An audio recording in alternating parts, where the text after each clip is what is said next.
Hello बच्चों, स्वागत है आपका अपने यूट्यूब चैनल विद्यार्थी विजन पे। मैं जीशान अहमद आज आपको कराऊंगा क्लास 10 NIUS, जिसमें हम चैप्टर 23 SST पढ़ रहे हैं बच्चों, जिसमें भारतीय लोकतंत्र के समक्ष चुनौतियां बच्चों। ये बहुत ही अच्छा आसान चैप्टर्स में से एक है, जिसको कर बच्चों आप ज़्यादा से ज़्यादा अंक स्कोर कर सकते हैं। आइए शुरुआत करते हैं बच्चों बिना देरी के अपनी क्लास को। आज का मोटिवेशन कोट से कि जब आँखों में अरमान लिया, मंजिल को अपना मान लिया, तो मुश्किल क्या आसान क्या, जब ठान लिया तो ठान लिया। और हमने ठाना है बच्चों कि अब की बार 10th क्लास की NIUS में आपके रिजल्ट पे अब की बार 90 पार बच्चों छपा होना चाहिए। और एक बार हमने मान लिया तो उस पर हमें अटल रहना है बच्चों। चलिए शुरुआत करते हैं बिना देरी की क्लास की। आप सभी को पता है बच्चों, लोकतंत्र किसे कहते हैं। लोकतंत्र का मतलब होता है जनता का, जनता के लिए, जनता द्वारा शासन। और ये परिभाषा बच्चों अमेरिका के पहले अश्वेत राष्ट्रपति बच्चों अब्राहम लिंकन के द्वारा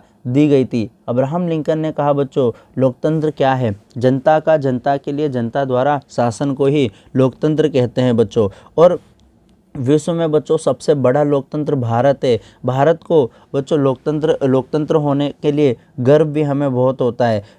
पिछले 65 नहीं बच्चों 70-75 साल से भी अधिक समय हो गया हमारे वहाँ चुनाव जो हैं सफल होते हैं, और केंद्र और राज्य सरकार के बीच में शांतिपूर्ण बच्चों बदलाव तथा लोगों द्वारा अभिव्यक्ति की स्वतंत्रता भारत में मिली हुई है। देश के अलग अलग भाग में बच्चों हमें धार्मिक स्वतंत्रता मिला हुआ है। भारत आर्थिक और सामाजिक रूप से भी बच्चों विकसित होता जा रहा है धीरे धीरे। इसके साथ ही साथ हम प्रायः बच्चों असमानता, अन्याय, समाज के कुछ वर्ग की जो अपेक्षाएं के पूरा होने की शिकायतें सुनने को मिलती है। लेकिन लोकतंत्र तो कहते हैं बच्चों कि हमारा भारत विश्व का सबसे बड़ा लोकतंत्र है, लेकिन हम देखते हैं बच्चों हमारे वहाँ किसी के साथ क्या होता है, अन्याय होता है। कभी कभी बच्चों कुछ वर्ग ऐसे होते हैं जिनकी सरकार के द्वारा उपेक्षा की जाती है, प्रिया असमानता देखने को मिलता है बच्चों। इतना बड़ा लोकतंत्र होने के बाद भी ये लोग स्वयं को लोकतांत्रिक प्रक्रिया के भागीदार ही नहीं समझते हैं। आप इसका कारण पूछ सकते हैं बच्चों, आपने पहले पढ़ा कि लोकतंत्र का अर्थ होता है लोगों की सरकार, और लोगों के लिए सरकार, और लोगों के द्वारा सरकार। इसका मतलब होता है बच्चों लोकतंत्र केवल चुनावों की प्रक्रिया मात्र नहीं है, अपितु यह लोगों की सामाजिक और आर्थिक अपेक्षाओं को भी पूरा करना होता है। इसमें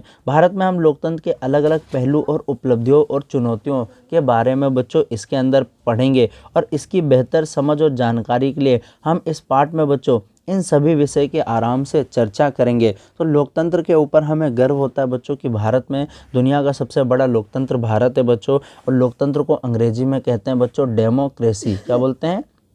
डेमोक्रेसी। जो डेमोक्रेसी बच्चों जो कि ग्रीक भाषा डेमोक्रेसिया से आया है, और डेमोक्रेसिया भी दो शब्द से बना है बच्चों, डेमोस जिसका मतलब होता है लोग, और क्रेशिया जिसका मतलब होता है शासन। तो इस पाठ को पढ़ने का उद्देश्य क्या है बच्चों, लोकतंत्र के विभिन्न पहलुओं में अर्थ समझ सकेंगे, यानी लोकतंत्र का अर्थ जानेंगे। पहला प्रश्न बच्चों आता है, लोकतंत्र का अर्थ बताओ। भारत में लोकतंत्र के प्रारंभ और विकास को जान पाएंगे।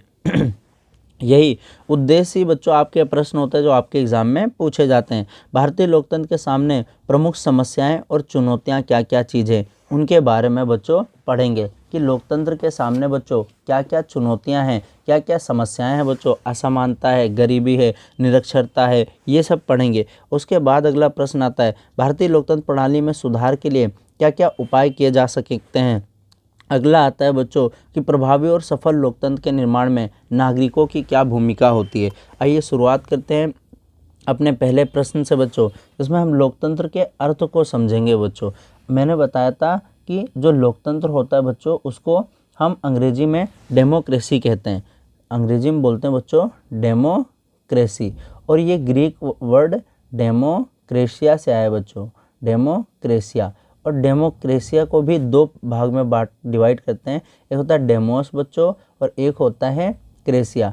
डेमोस का मतलब होता है बच्चों लोग, और क्रेशिया का मतलब होता है बच्चों शासन। तो डेमोक्रेसी मतलब लोगों का शासन होता है बच्चों। लोकतंत्र के अर्थ और इसकी सफल कार्य प्रणाली को समझने से प्रारंभ करते हैं। इससे पहले हम भारतीय लोकतंत्र की चुनौतियों को समझने में इससे बच्चों हमें सहायता मिलेगी। अब बच्चों एक जो आपकी बुक में है नहीं, पर यह क्वेश्चन अक्सर आता है कि लोकतांत्रिक सरकार की क्या क्या विशेषताएं हैं। तो लोकतांत्रिक सरकार की विशेषताएं बच्चों नागरिकों को भाषण देने व विचार व्यक्त करने की स्वतंत्रता होती है, लेकिन गैर लोकतांत्रिक सरकार में ऐसा नहीं होता है। स्वतंत्र व निष्पक्ष चुनाव होता है, चुनाव में कोई भेदभाव नहीं होता है। राजनीतिक दल को स्वतंत्र रूप से काम करने की आज्ञा होती है, चाहे कोई भी राजनीतिक दल हो। प्रेस को पूर्ण आज़ादी होती है कि वो अपने हिसाब से कुछ भी छाप सकती है, कुछ भी दिखा सकती है, सरकार के खिलाफ भी दिखा सकती है बच्चों। और व्यापारियों को व्यापारिक संघ बनाने की स्वतंत्रता होती है। तो ये लोकतांत्रिक सरकार की बच्चों कुछ विशेषताएं हैं। आइए बच्चों अब लोकतंत्र का अर्थ जानते हैं बच्चों। तो बहुत साल पहले संयुक्त राज्य अमेरिका के बच्चों एक पूर्व राष्ट्रपति थे और वो अश्वेत राष्ट्रपति थे। उनका नाम क्या था बच्चों? अब्राहम लिंकन था। उन्होंने लोकतंत्र की परिभाषा बहुत सरल शब्दों में दी थी कि जनता का, जनता के लिए और जनता द्वारा शासन, यानी लोगों का लोगों के लिए और लोगों द्वारा शासन को ही हम लोकतंत्र कहते हैं बच्चों, ये बात ध्यान रखना। और जो डेमोक्रेसी शब्द है ये ग्रीक शब्द डेमोक्रेसिया से बना है बच्चों, जिसका अर्थ होता है जनता का शासन। और डेमोक्रेसिया भी बच्चों ये डेमोस और क्रेसिया इससे बना है बच्चों। डेमोस का मतलब जनता होता है बच्चों और क्रेसिया का मतलब क्या होता है? शासन होता है बच्चों या शक्ति होती है, ये बात ध्यान रखना। तो डेमोक्रेसिया का मतलब होता है, डेमोक्रेसिया यानी जनता का शासन होता है बच्चों, ध्यान रखना। और ये अर्थ जो ग्रीक के शहर थे, राज्य थे, उनकी विशेषताएं खासकर एथेंस में प्रचलित सरकार के अनुभव पर आधारित थी। आज भी लोकतांत्रिक सरकार के एक स्वरूप के रूप में हम इसको परिभाषित करते हैं। यानी ये जो परिभाषा है बच्चों ये एथेंस यानी यूनान के नगर राज्य को देखकर बनाया गया था। इसमें सर्वोच्च शक्ति बच्चों लोकतंत्र में जनता के हाथ में होती है, ये बात ध्यान रखना। जनता समय समय पे चुनाव करती है और चुनाव बच्चों प्रत्यक्ष भी हो सकता है और अप्रत्यक्ष चुनाव भी हो सकता है, ये बात ध्यान रखना। कि जब आप लोकतंत्र की अलग अलग परिभाषाओं के बारे में जानेंगे बच्चों, तो हम लोकतंत्र में निर्वाचित प्रतिनिधियों द्वारा संचालित सरकार का ही क्या होता है? वो रूप होता है। यानी जनता क्या करती है? अपने प्रतिनिधि को चुनती है, उन प्रतिनिधियों के माध्यम से जनता क्या करती है? कार्य करती है बच्चों, ध्यान रखना।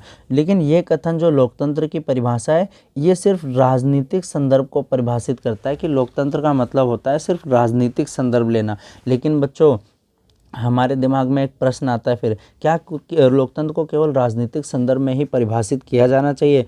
क्या इस अवधारणा की सामाजिक संदर्भ या हमारी दैनिक जिंदगी में राजनीतिक संदर्भ से अधिक नहीं तो बराबर की प्रासंगिकता नहीं है? क्या लोकतंत्र सिर्फ राजनीतिक अर्थ देता है? तो यह कथन लोकतंत्र को राजनीतिक संदर्भ में परिभाषित करता है। लेकिन क्या लोकतंत्र को केवल राजनीतिक संदर्भ में परिभाषित किया जाए? क्या इस अवधारणा का सामाजिक संदर्भ में अथवा हमारी दैनिक जिंदगी में स्वयं के संदर्भ में प्रासंगिकता नहीं है? तो ये बात ध्यान रखना बच्चों। यानी जो लोकतंत्र है उसको सिर्फ राजनीतिक संदर्भ में ही इसमें परिभाषित किया गया, जबकि ऐसा नहीं है।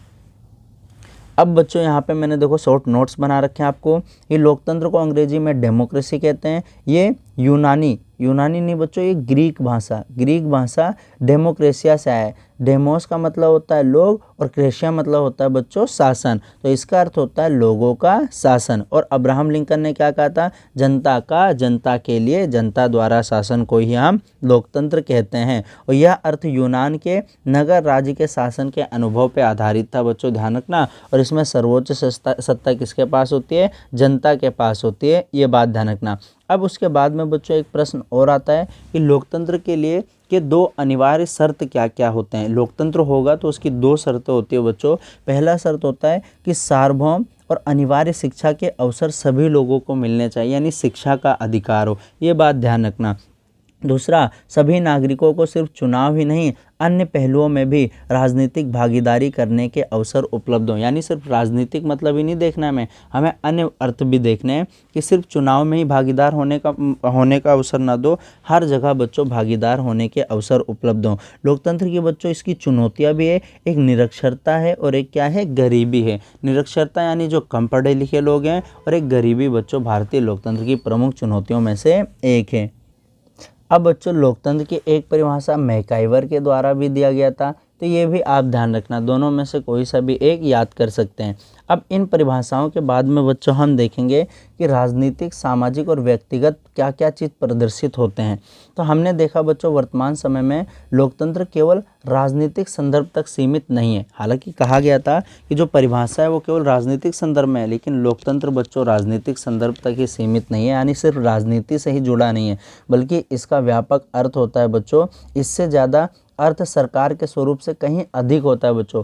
व्यापक अर्थ में लोकतंत्र का अर्थ क्या होता है कि सरकार का स्वरूप तो है, इसका एक पार्ट है। दूसरा, राज्य किस प्रकार का होगा, सामाजिक व्यवस्था का प्रतिरूप क्या होगा बच्चों, आर्थिक व्यवस्था का नमूना है ना, जीवन और संस्कृति का ढंग कैसे होगा। इसलिए जब हम कहते हैं कि बच्चों भारत में लोकतंत्र है, तो इसका मतलब ये नहीं होता कि सिर्फ राजनीतिक संस्थाएं और प्रक्रियाएं ही लोकतांत्रिक हैं, बल्कि प्रत्येक नागरिक यहाँ के क्या हैं, लोकतांत्रिक है और अपने सामाजिक परिवेश तथा व्यक्तिगत व्यवहार में समानता रखते हैं बच्चों, यानी आपस में समानता रखते हैं, स्वतंत्रता रखते हैं, भाईचारा रखते हैं बच्चों, धर्मनिरपेक्षता रखते हैं, न्याय के आधारभूत लोकतांत्रिक मूल्य को प्रदर्शित करते हैं। तो ये बात ध्यान रखना। तो भारतीय लोकतंत्र बच्चों न सिर्फ केवल राजनीतिक संदर्भ तक सीमित है, बल्कि इसका स्वरूप इससे कहीं अधिक है। ये मोस्ट इंपॉर्टेंट प्रश्न आपके एग्जाम में आएगा। हमारे वहाँ सिर्फ राजनीतिक संस्थाएं लोकतंत्र नहीं है, अपितु नागरिक भी लोकतांत्रिक हैं, ये बात ध्यान रखना।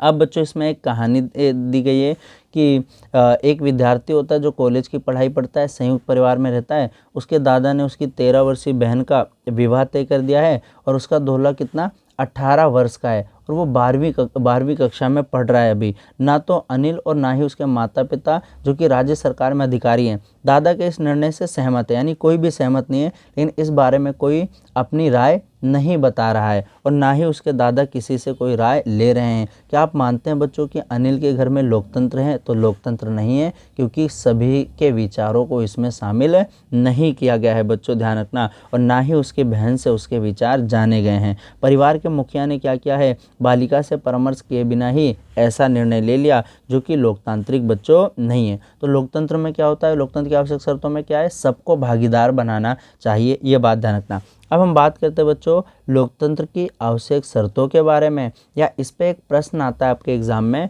कि लोकतंत्र के लिए अनिवार्य कम से कम 2 राजनीतिक और सामाजिक शर्त के बारे में लिखिए। तो बच्चों एक बात ध्यान रखना, कोई भी व्यवस्था लोकतांत्रिक जब भी कही जाएगी जब वहाँ पे व्यापक लोकतंत्र जब भी कहा जा सकता है कि जब वह लोगों को पूरी तरीके से भागीदारी दे और राजनीतिक और आर्थिक सामाजिक पहलुओं को पूरा करे लोगों के, ये बात ध्यान रखना। अब ऐसे कौन कौन सी बातें हैं जिसको हम जानेंगे कि हाँ ये लोकतांत्रिक या नहीं है। तो सबसे पहले आता है बच्चों, इसकी 2 श्रेणियां होती है। पहला राजनीतिक शर्त होता है, दूसरा सामाजिक और आर्थिक शर्त, यानी 2 प्रकार की शर्तें लोकतंत्र के, एक राजनीतिक होता है, एक सामाजिक और आर्थिक शर्त होता है बच्चों, ध्यान रखना। पहली स्थिति की पूर्ति राजनीतिक लोकतंत्र और दूसरी सामाजिक लोकतंत्र की दिशा में किया जाता है।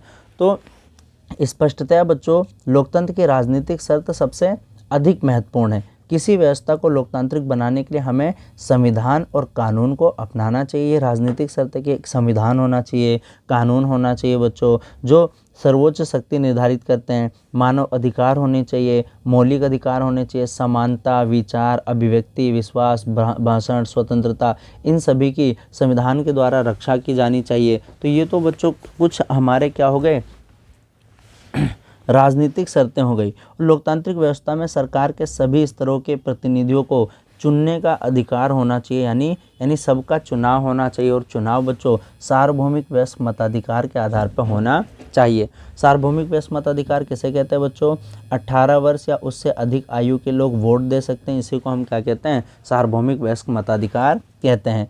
एक ऐसी उत्तरदायी सरकार होनी चाहिए जिसमें कार्यपालिका बच्चों विधायिका के प्रति जवाबदेह हो और विधायिका जो है जनता के प्रति जवाबदेह हो, और न्यायपालिका अपने आप में स्वतंत्र होनी चाहिए, जब भी हम कह सकते हैं बच्चों यहाँ पे लोकतंत्र है। राजनीतिक दल और हित समूह और दबाव समूह संगठन, गैर सरकारी संगठन या जनधारण की आवश्यकताओं, मांग और शिकायतों को प्रस्तुत करने के लिए क्रियाशील होने चाहिए बच्चों, ये बात ध्यान रखना। प्रेस की स्वतंत्रता होनी चाहिए, जब भी लोकतांत्रिक व्यवस्था अधिक मजबूत होती है। अतः राजनीतिक लोकतंत्र में ये सभी गुण होने चाहिए।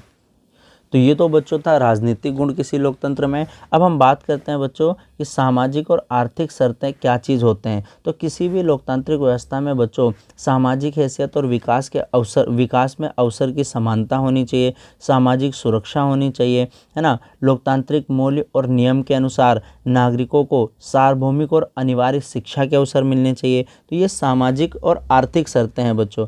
उन्हें आर्थिक विकास के साधन का उपयोग करने में सक्षम बनाना चाहिए। आर्थिक विकास के लाभ सब तक पहुँचे, विशेष रूप से गरीब तथा समाज के वंचित वर्गों तक भी पहुँच होनी चाहिए। तो ये लोकतंत्र के बच्चों दो महत्वपूर्ण शर्तें हैं। अब बच्चों हम यहाँ से जानते हैं लोकतंत्र की शर्तों के बारे में मैंने नोट्स में क्या लिख रखा है।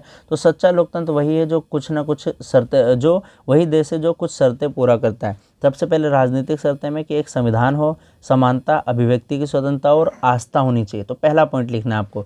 दूसरा, प्रतिनिधि का निर्वाचन सार्वभौमिक वयस्क मताधिकार से होना चाहिए। यानी सार्वभौमिक वयस्क मताधिकार उसे कहते हैं बच्चों कि 18 साल से ऊपर जितने भी लोग हैं, चाहे वो किसी भी जाति, धर्म या लिंग के हों, उनको वोट देने का अधिकार है।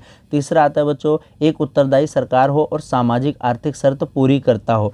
अब इस एक उत्तरदायी सरकार हो, इसका मतलब कि विधायिका जो है विधायिका कार्यपालिका पर नियंत्रण रखे और स्वतंत्र न्यायपालिका हो। सामाजिक आर्थिक शर्त में क्या आता है बच्चों कि आर्थिक विकास का प्रतिफल सभी लोगों को मिले, गरीब और वंचित लोगों को मिले, और ऐसा सामाजिक विकास हो जिससे समानता को बढ़ावा दिया जा सके। तो ये लोकतंत्र की शर्तें हैं। दो शर्तें हैं बच्चों, एक राजनीतिक शर्तें, एक सामाजिक आर्थिक शर्तें। आप इसको लिख सकते हैं। अब बच्चों इसके कुछ पाठगत प्रश्न हैं कि राजनीतिक लोकतंत्र का क्या आशय है। तो मैंने बताया बच्चों राजनीतिक लोकतंत्र का मतलब कि सर्वोच्च शक्ति जनता के पास होनी चाहिए और चुनाव होना चाहिए नियमित रूप से, प्रत्यक्ष या अप्रत्यक्ष रूप से चाहे हो, पर चुनाव जरूर होना चाहिए। साथ ही साथ में जनता के प्रतिनिधि के पास ही वास्तविक शक्ति होनी चाहिए, उसे हम राजनीतिक लोकतंत्र कहते हैं। सार्वभौमिक वयस्क मताधिकार के आधार पर चुनाव होना चाहिए। अगला आता है बच्चों, क्या आप सोचते हैं कि लोकतंत्र की परिभाषा तब तक अपूर्ण है जब तक इसे सामाजिक और व्यक्तिगत संदर्भ में परिभाषित नहीं किया जाता है। तो इसमें लिखना बच्चों हाँ, और उसके बाद में आप जो मैंने शॉर्ट नोट्स ऊपर लिखे थे उसको लिख सकते हैं।